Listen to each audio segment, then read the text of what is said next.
Welcome to video number 9 of your guide to exporting to Japan. Today we will talk about how to get paid in Japan and determine the best payment methods for your operation. Now, the first one coming up here is cash in advance, and this is pretty obvious that you receive funds for the products that you're going to export to Japan prior to shipment. This is, of course, the most convenient and most secure form of receiving payment in case of an exporter, and less secure and less convenient for an importer. In this case, the Japanese importing party. Now, another one or two other ones are letter of credit with and documentary collections, which sometimes some people might confuse.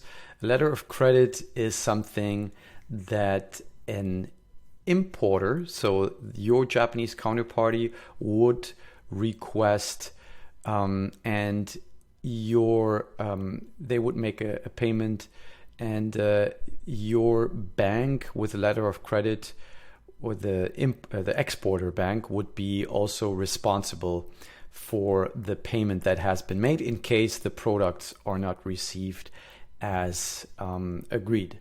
Now, a documentary collection is, on the other hand, if an exporter is asking the bank for a collection of the payment from the importer's bank. Now here, there is less of a guarantee that you will receive your money as an exporter, whereas if you use a letter of credit, the importer is pretty well secured that he will receive his money back in case he doesn't receive the goods.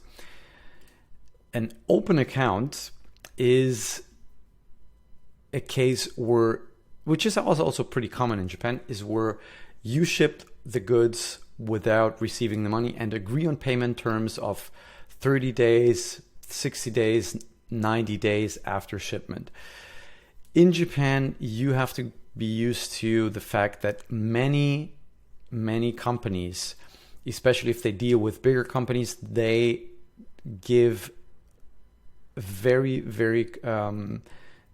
long payment terms for their customers. So if you want to compete in that market, and it's also important to find out when you already know that you have a very competitive price and are actually well received by the business partner that you're dealing with, and they're interested in your product quality-wise, price-wise, then there might be the bottleneck that they still have suppliers that are allowing them for very long payment terms, sometimes even up to 180 days. So this is something that you also want to consider, but of course you need to be sure that you will receive payment and that the commercial and political situation is stable. In Japan, this is mostly the case. I would say it's one of the economically and politically most stable countries in the world. So this is something that you should certainly take into consideration to use as a competitive advantage if you consider doing business with Japan and getting your foot in the door, maybe to win in a condition where there are Japanese suppliers that you're competing with.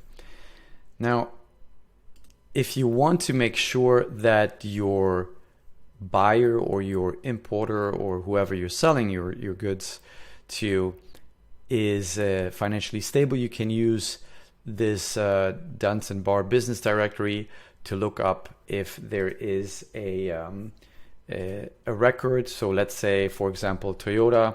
This is a target company that you want to sell to. Then you can look at their report and do some due diligence if there have any negative entries here or what the company profiles are. Oh, apologies. It's just disappeared.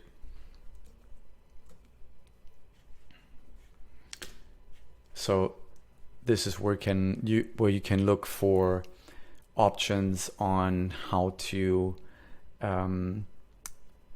check and do the due diligence for the, let's say, for example, Toyota Tsusho is a logistics company. There are many Toyotas in there. Let's go to Toyota Industries Corporation.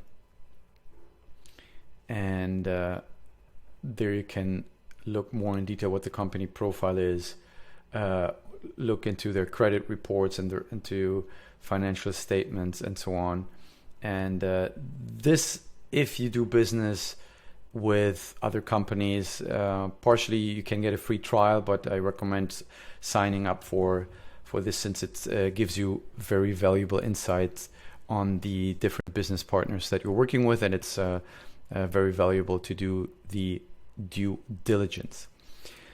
So that was it for this video. In the next and last video in this series, we're going to talk about how to do or how to conduct market iteration, or like get feedback from the market and conduct iteration to improve your product or service to be more successful on the Japanese market.